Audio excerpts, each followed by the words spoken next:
Aujourd'hui, je te propose de méditer la passion avec 3 animaux.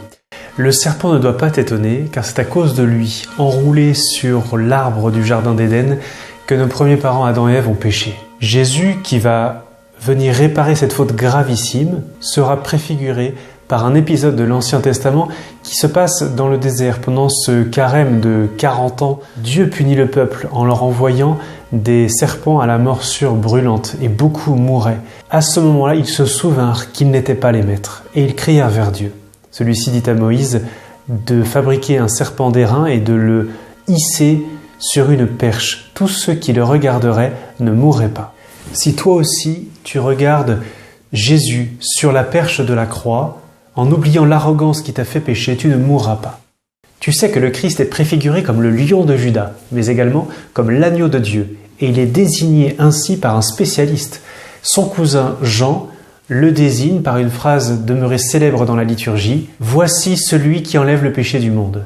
En effet, l'agneau est l'animal par excellence qui est innocent, qui est victime, qui ne crie pas. « Moi, j'étais comme un agneau docile qu'on mène à l'abattoir », dit le prophète. C'est l'agneau qui remplace Isaac au moment du sacrifice.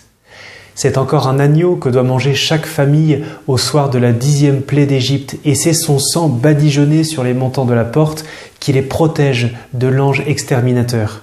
L'agneau égorgé que nous adorons est donc aussi l'agneau vainqueur. Heureux les invités au festin de noces de l'agneau. Enfin, le fameux coq, si célèbre malgré lui.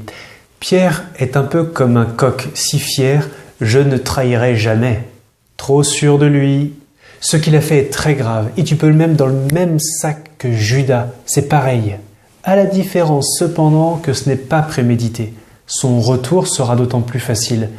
En effet, Pierre est un homme spontané, aussi vif dans la faute que dans le regret. Au contraire de Judas, qui s'est habitué à la traîtrise, il avait cultivé le vice du vol. Pierre est attentif à la voix de Dieu.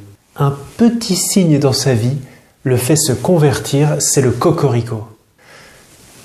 Toi aussi, mon petit frère, ma petite sœur, sois attentif à la voix de Dieu qui t'aime et noie ton péché dans les pleurs.